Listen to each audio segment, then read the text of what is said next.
Olá a todos. Ontem, num grupo de WhatsApp de umas amigas da psicologia, uma delas trouxe uma triste notícia que o Contardo Caligares morreu. Me veio assim, me bateu a lembrança que eu tenho dele, que eu acho que é um pouco o que acontece quando as pessoas morrem. E é quando a pessoa morre, parece que vem essa presença, né, do que essa pessoa, do que a gente viveu com essa pessoa.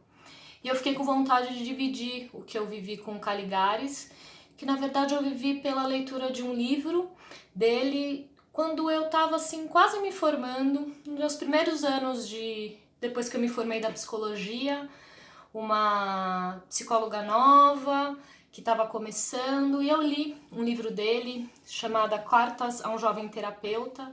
Me lembro muito da capa, a foto dele, um homem bonito, com um olhar assim, um olhar vivo, curioso e sedutor, que eu acho que são boas combinações para um terapeuta, né? Um olhar de curiosidade, mas também que seduz, que dá vontade de estar perto e falar e estar junto.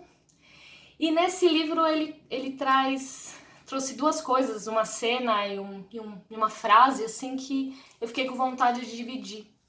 Então a primeira é uma cena em que ele está começando a carreira e ele tá trabalhando numa instituição para crianças com sofrimento existencial grave, crianças psicóticas, esquizofrênicas, né? Uma coisa grave. E ele tá lá no pátio com essas crianças e uma das crianças se aproxima dele e começa a lamber, chupar a cara dele, né? Lamber, mamar a cara dele, assim. E eu fiquei impressionada porque ele deixou, né?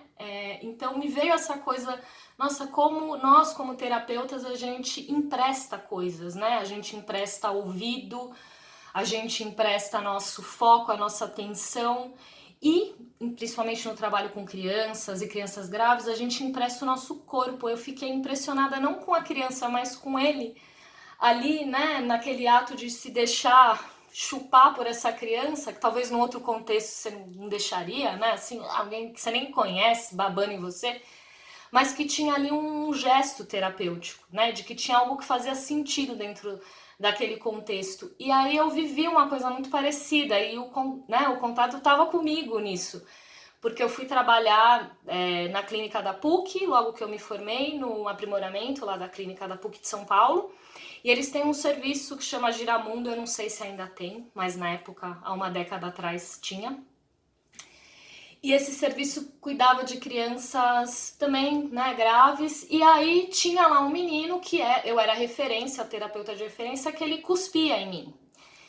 E eu sempre lembrava dessa cena do Contato Caligares. Falei, gente, mas tá tudo certo, Natália, é isso aí. O Contato Caligares também viveu isso, né? Um cara respeitado que é uma referência para nós, terapeutas, né? E sempre vai ser. E aí eu via sentido nesse ato de eu deixar, né, essa criança cuspir em mim e na minha cara. Talvez o único contexto que eu deixaria, né, alguém fazer isso e eu ali de bom grado, porque aquilo era um ato terapêutico, tanto que essa criança, que era uma criança que não entrava, a gente tinha, né, oficinas terapêuticas, ela não entrava nas oficinas, ela começou, né, ali a se aproximar, ficar na porta, eu sempre ali com ela, né? Então teve algo de poder emprestar esse corpo, se deixar, né, nesse ato que num outro contexto é um ato, nossa, você está se depreciando, mas não, né? Eu estava ali sendo terapeuta. Essa é a primeira cena, né? A primeira coisa que ficou para mim desse livro, Cartas a um Jovem Terapeuta. A outra é o que ele fala, que é uma coisa que ele vai falando em outros lugares também, né? O Caligares, que é de se ter uma vida interessante. Não uma vida feliz, mas uma vida interessante. Isso para mim, né, um terapeuta ter uma vida interessante, cara, que coisa, né? Como é importante a gente poder experimentar, a gente poder ter curiosidade, a gente poder ler livro, ver filme, conhecer novos gostos, cultura, sofrer, enlouquecer, porque eu acho que tem essa ideia, né, que o terapeuta é alguém pleno, super bem resolvido, né? E não, né? Para você estar próximo das pessoas, você tem que ser uma pessoa. Então acho que ter uma vida interessante diz da gente se pessoalizar cada vez mais. Isso eu achei maravilhoso.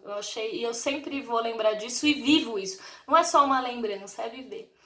E para terminar, né, acho que o Caligares e a figura dele me traz uma coisa de como nós, terapeutas, para além de ouvir, né, a gente também pode falar sobre o mundo, sobre as coisas. Ele tinha, né, uma coluna num jornal, então também me vem, né, porque acho que às vezes a gente fica ali muito dentro dos nossos consultórios e poderia, né, da gente poder usar ele também como alguém inspirador para a gente poder colocar não só os ouvidos, mas a boca e a voz também, para contribuir, né, para a saúde e o cuidado das pessoas. É isso. E aonde ele tiver, ele está em mim e no meu fazer, né, que ele fique bem e que a gente continue deixando ele vivo, né, na nossa prática, ética e trabalho. Adeus, Caligares. Obrigada.